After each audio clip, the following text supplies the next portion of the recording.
Howdy, everyone. Welcome to Inside Russia. My name is Konstantin, and I'm streaming live from the very south of Russia, from the city of Rostov-on-Don. Inside Russia. Thank you for joining.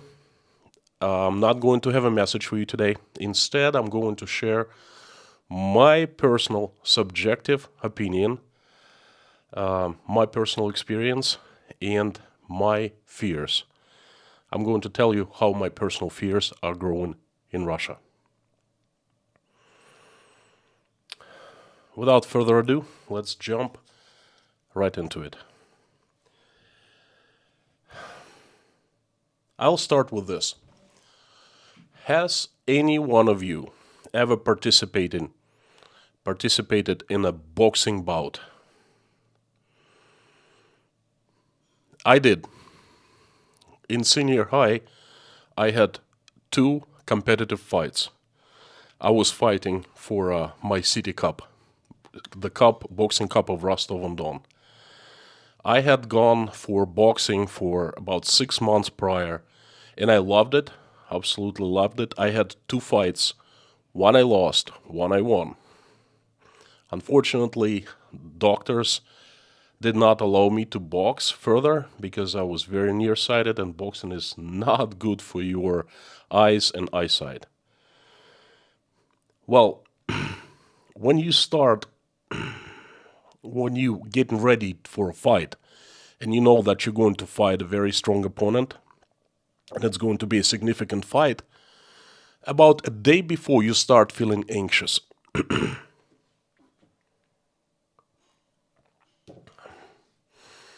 Anxious grows as time goes further, closer to the fight. Forgive me, I'm recovering from a little sickness.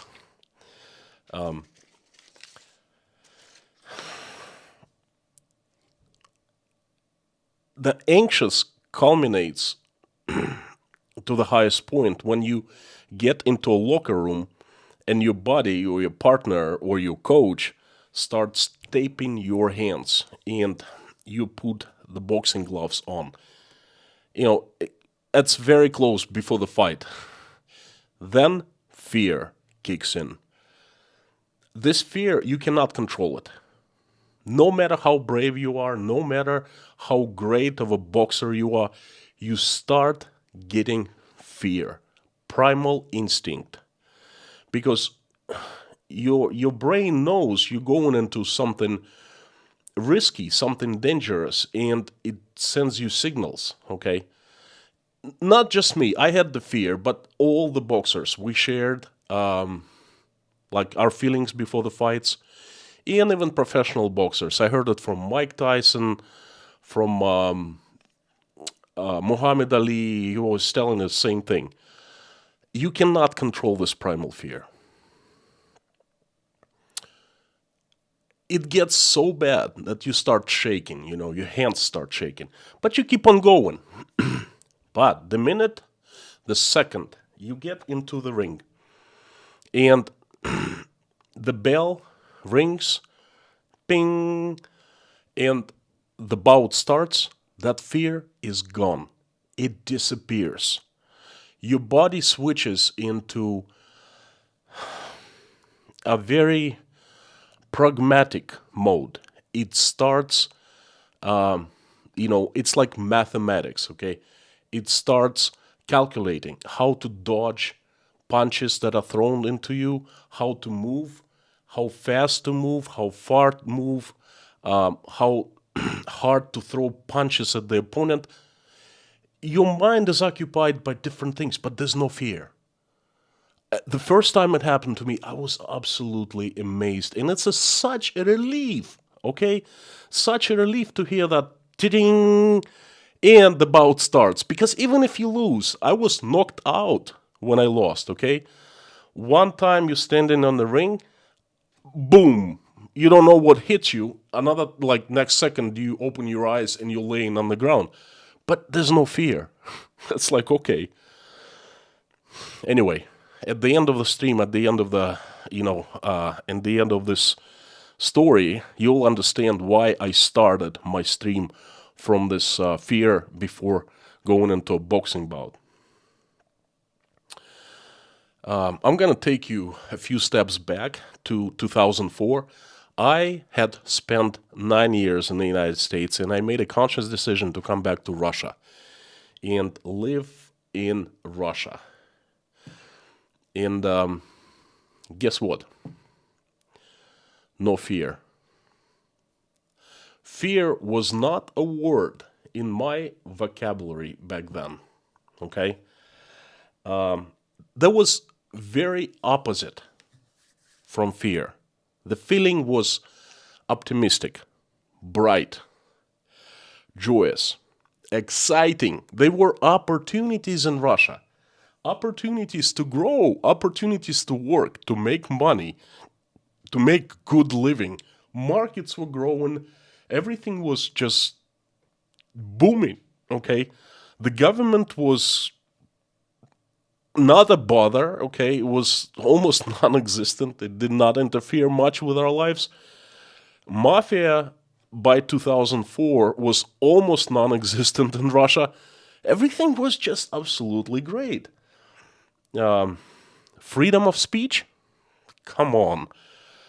Speech was free at that time. There was so many independent media in Russia. Moreover, they weren't any controlled by the government media. I don't think any single media outlet was independent. I don't think anyone was controlled by the government. Someone getting prosecuted for criticizing government, I would laugh if I heard that back in 2004, because everyone criticized the government, and everyone did it publicly, and everyone was proud about that. And the government didn't do anything. Moreover, there was no legal foundation for going after people criticizing government in any way. There weren't any laws, okay? People could protest anything they wanted to, anywhere they wanted to, anyhow they wanted to, okay? They could not be physically prosecuted by, arrested, put to trial, because there was no article in Russian criminal code for that. Insane. Internet? My God. Internet was not controlled, was not regulated, and was not monitored. KGB actually was a good agency back then, because its main goal was to go after the bad guys, the extremists, terrorists, and so forth. And let me tell you, KGB was doing a really good job doing that. Internet was incredible. It was wild, wild west. The government didn't even know how to approach this issue of internet, okay? Clouds started appearing in the sky in about early 2012. I told in my streams earlier that the first opposition meetings and a movement appeared in late 2011. People went on the first protest. It's called, in history of Russia, it's called Bolotnaya Square protest. I was there. I was just passing by. I saw the whole thing. It was mid-December of 2011. And I saw the cops. They were just standing there, not understanding what to do. They weren't armed. They weren't arresting anyone. The entire, just the simple idea of arresting people protesting was not on their minds, okay? The government did strike back early in 2012. It started laying down foundation, the groundwork for taking more control over freedoms. It decided to regulate certain things in the Russian society. And this is when the first concerns entered my mind in about 2012, because I started seeing stepping stones. You cannot jump from the bottom of a pyramid onto the top of the pyramid in one jump. It's impossible, but you can make 1,000 stepping stones and you will reach destination. So the first stepping stones were started being made in 2012. They were small at first, but they were consistent, and there were many of them.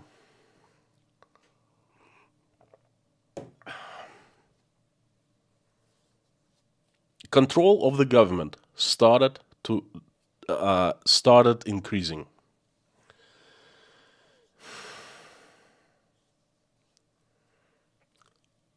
From 2012 through 2022, 10 years, there were many stepping stones and there were many changes in the Russian society. The control of the government was increasing every year, every month pretty much. New laws, new practices, new court cases, new convictions. What we thought was impossible in 2012, for example, in 2018 was a reality. Okay? But still, I did not have fears. When I started my channel, one of the first videos, I think it was the second video, was I named it, Am I Afraid to Speak Up in Russia? And I clearly was not afraid of speaking up against anything or criticizing anyone. Things like insulting government officials, insulting the president of Russia, I couldn't do. That was a criminal offense, but I wasn't going anyway. Why would I insult Vladimir Putin? Why would I insult, call bad names Russian officials? I don't do that. So I didn't have any fears. Even in the months preceding 2022, in 2021, I didn't have any fears. Concerns? Yeah, there were plenty of concerns. I didn't like the increased control over the society, over people. I didn't like the limitations. I knew that some freedoms were taken away from us and so forth. I had concerns over the future of Russia in terms of economy, what's going to happen to markets and so forth. But I didn't have fears. That primal fear was not here, not inside me. Then comes February 24th, 2022. You all know what happened. Russia attacked Ukraine. Military conflict. In Russia it's called special military operation. And first days, it was really a surprise to all of us. Even the highest government officials, they didn't know what to say in the first days. Everyone kept silent. People were just speaking among themselves. But still, there was no fear. First few days was outrage, it was disappointment, it was dismay, it was denial. There was just anger, pain, all this mix of hellish feelings. But fear was not there. And I started speaking out publicly and loud.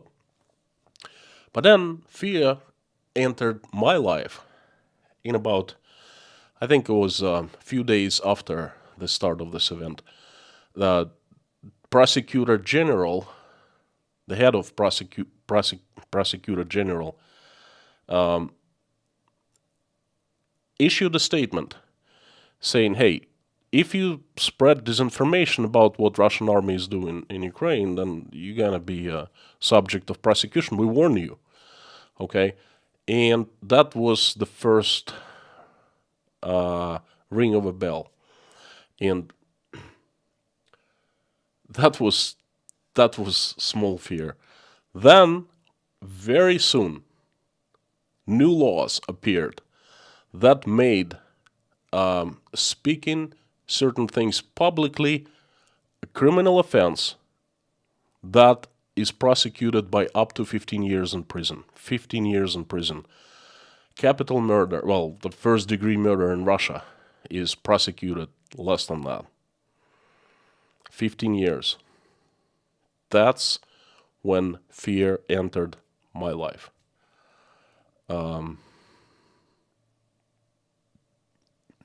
First, it was not big, because I understood if I followed the rules, if I didn't say certain things, I would not be a subject of prosecution.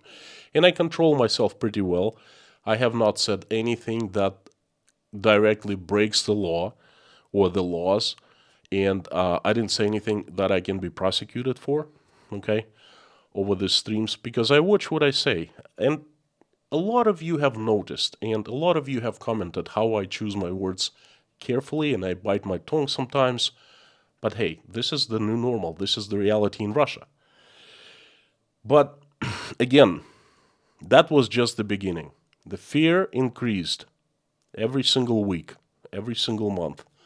It's going to be 6 months in a couple weeks. 6 months from when this event started. And the level of fear is much, much higher. Again, stepping stones. Everything works in stepping stones. Many more new laws. Mood in the society is absolutely different. There's so much more aggression. There's so much more, black and whiteness, I should say. There are so many convictions. We're not in March any longer when, okay, the law exists, but no one is convicted according to this law.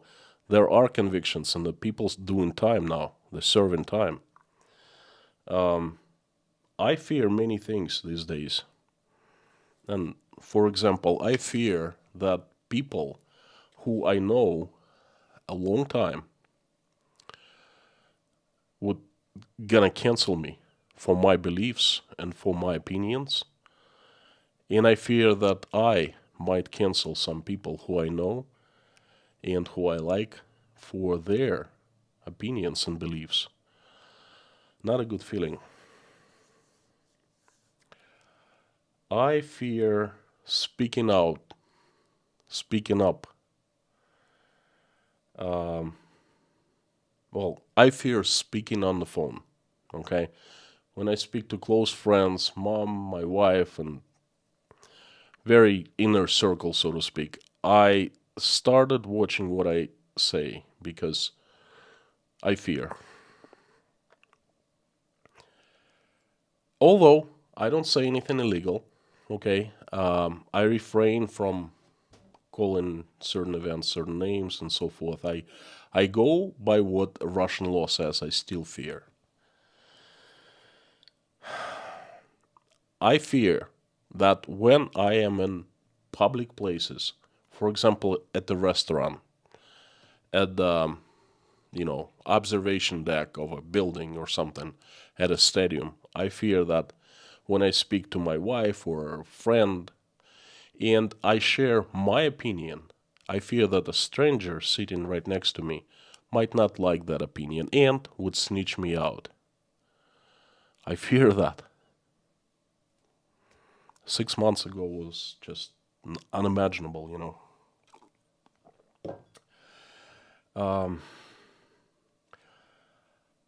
I fear getting arrested and being thrown to prison for pretty much nothing, because there are no legal grounds for me to be thrown to prison. But I fear that if they don't like me, they don't like my opinion, they don't like me speaking up or whatever, they will do it anyway with no reason. I fear that. I fear when I hear the word traitor, because I don't really know who traitor is.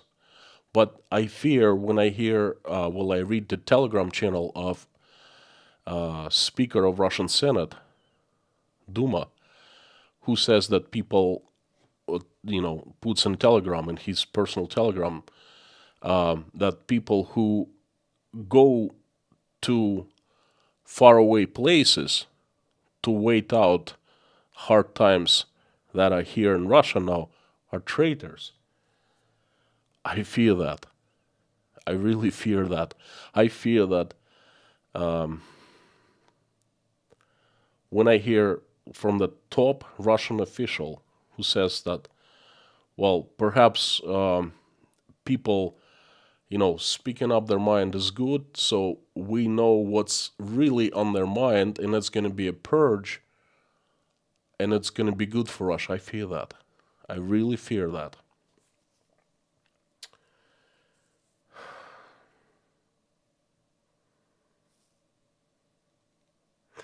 You know, I fear most of all, I fear that I have so many people that rely on me and support me. I'm a dad of 5 children. I'm a husband. I am a son. I am a nephew. And I'm a friend to many people.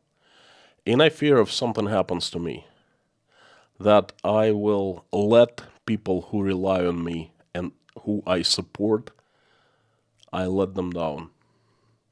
I feel that I have responsibility for many people around me, for my family, for my wife, for my mom, for my children.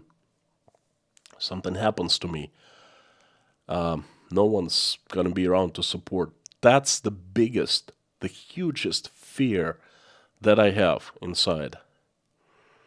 It's growing. It's increasing.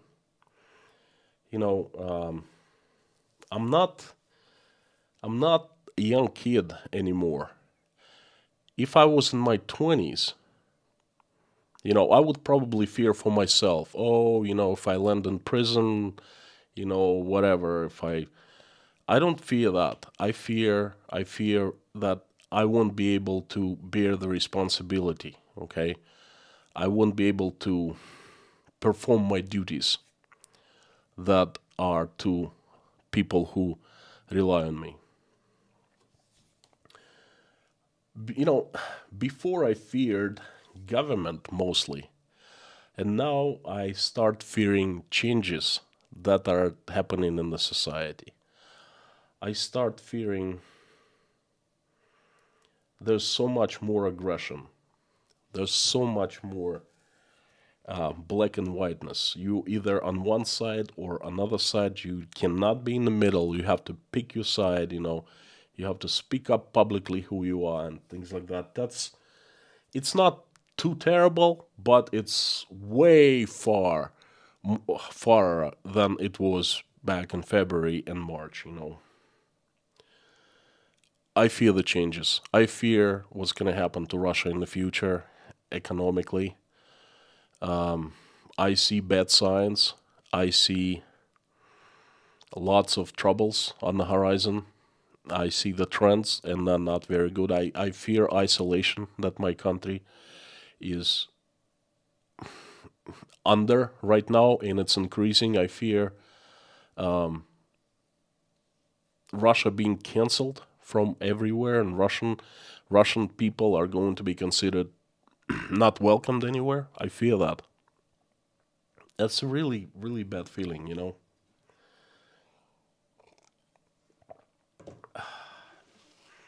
I fear little things.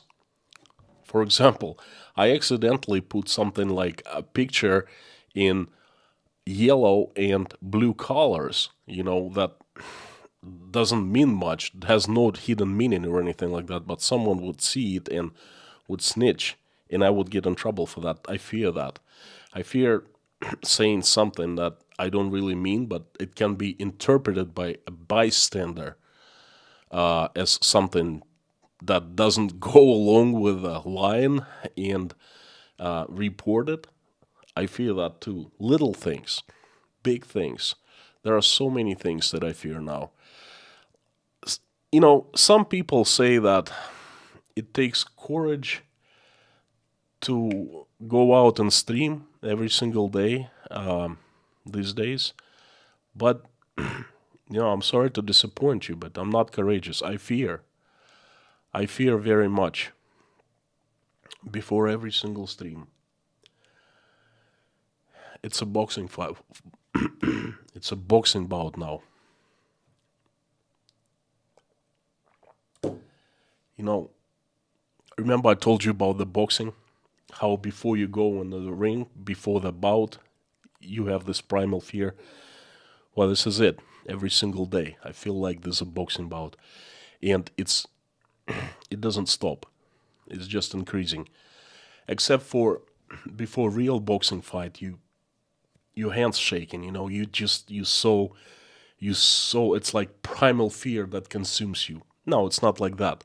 This fear is on the bottom of my stomach, but it's heavy and it's always there like a weight, heavy, heavy weight. Okay, and I feel it all the time. So I'm not that courageous. I have quite a bit of fear these days. Again, I'm speaking for myself. I'm not speaking of the society in general, and this is very subjective opinion. And of course, I could be wrong, but I'm just merely am speaking my experience, what I have gone through in this 5.5 months.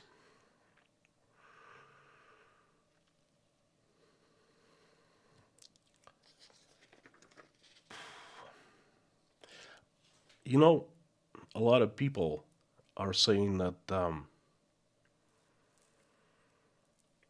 why don't you leave Russia?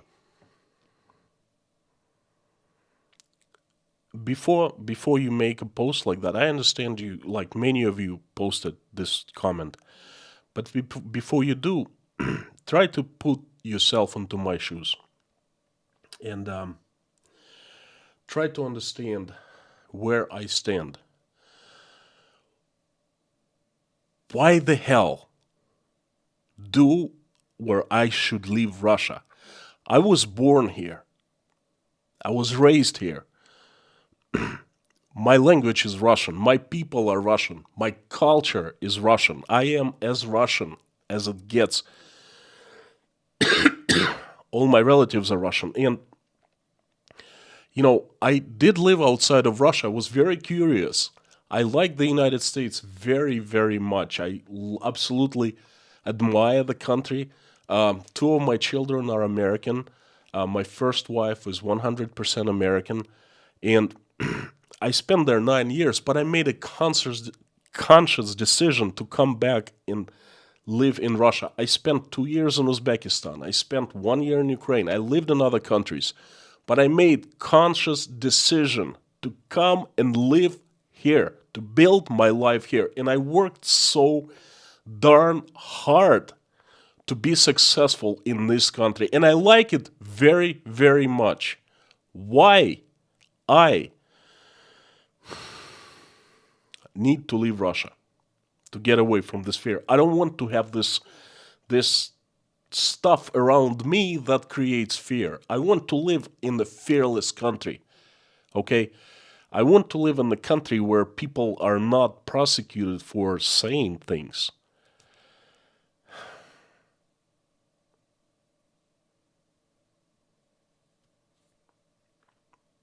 Anyway,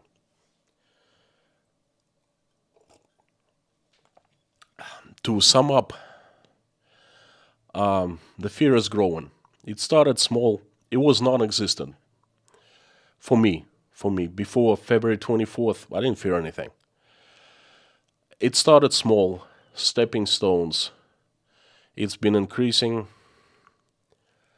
and it's many things, big fears, little fears, but they combine.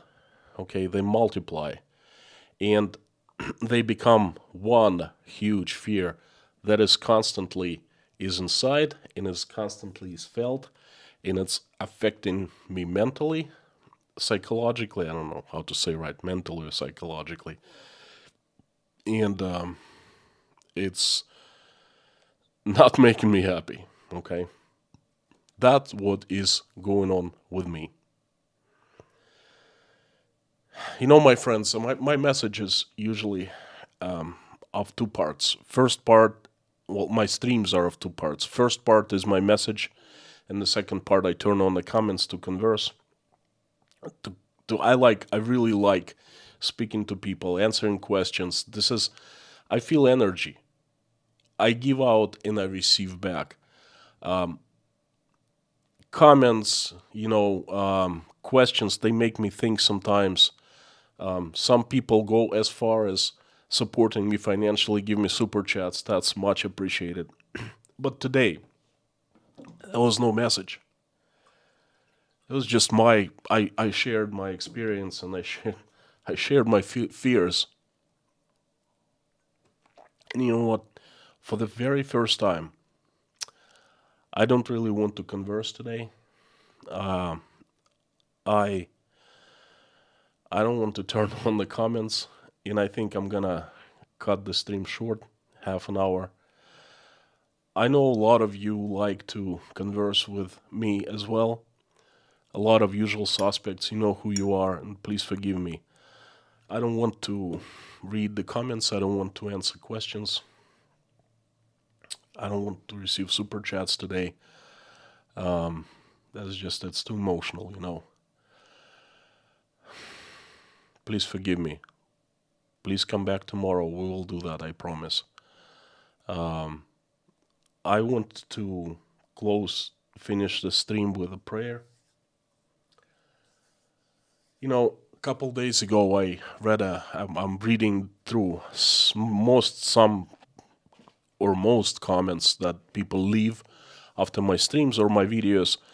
Not every comment I can answer, but I try to at least read as many as I can. And one of the persons said something like, "Oh, Constantine is always finishes his live streams with phony prayers."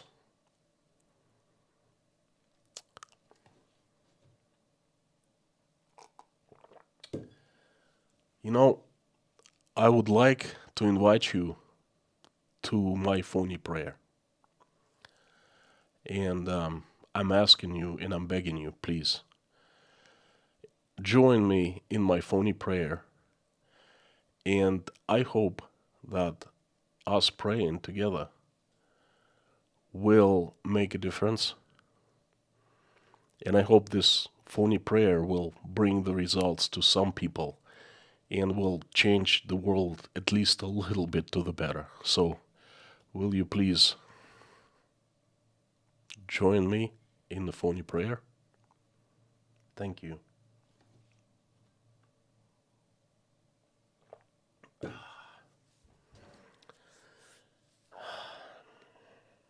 Dear God, thank you so much for giving us this Sunday. Thanks for giving us food on the tables and roofs over our heads and surrounding us with people that we love and who love us. Please help our children, keep them safe and keep them healthy, because that's the most valuable thing that we have in life. I want to ask you to help stop bloodshed in Ukraine. Please touch hearts of people who make decisions and fill them with mercy, compassion, remorse, forgiveness, and love, so they make decision to stop it. Send angels to all people who are in Ukraine right now and help everyone who's been affected, answer everyone's prayers, and make everyone's wish come true.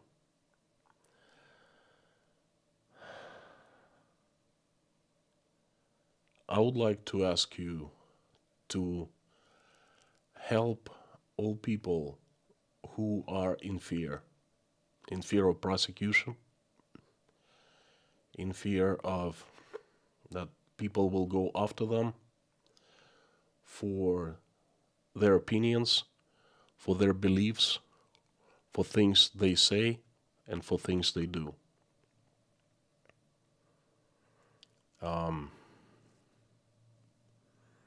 There are so many people who are in the position of other people, the governments, the officials, the regular people going after them.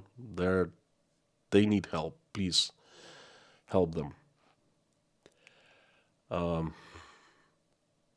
Please help women who are pregnant and making decision to keep baby or have an abortion. Touch the heart and head of every single woman in that position, so every single woman makes the right decision.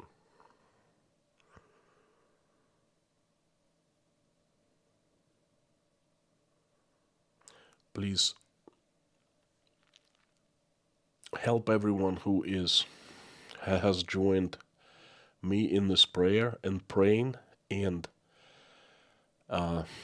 watching us pray. Make everyone's prayer heard, answered, make everyone's wish come true.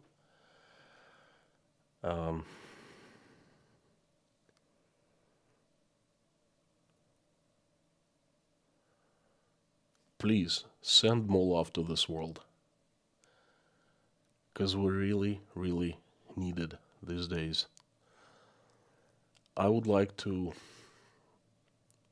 usually mention so many people who are on the list, but I would like to ask you to help everyone who has ever reached me and asked to pray for him or her. There are so many people. Please help everyone. And there are 3 children in particular I'd like to ask for. Maverick, Sebastian,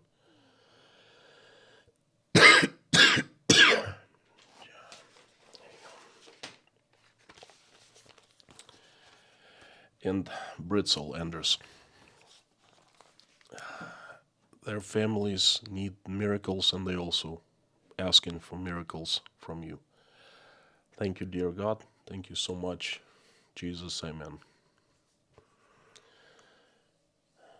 My friends, thanks for joining me today. I hope I haven't disappointed you too much by not turning the comments, but I just need a little break today. Thank you so much, and I will, if you want to share your opinion or leave a comment, please do that after I'm done streaming. I promise that tomorrow I will go and read all the comments, and I'll try to respond to as many as I can. And I just want to ask you one thing. Please share my stream with as many people as you can. Share my opinion and share my experience. Thank you so much. I will see you all tomorrow.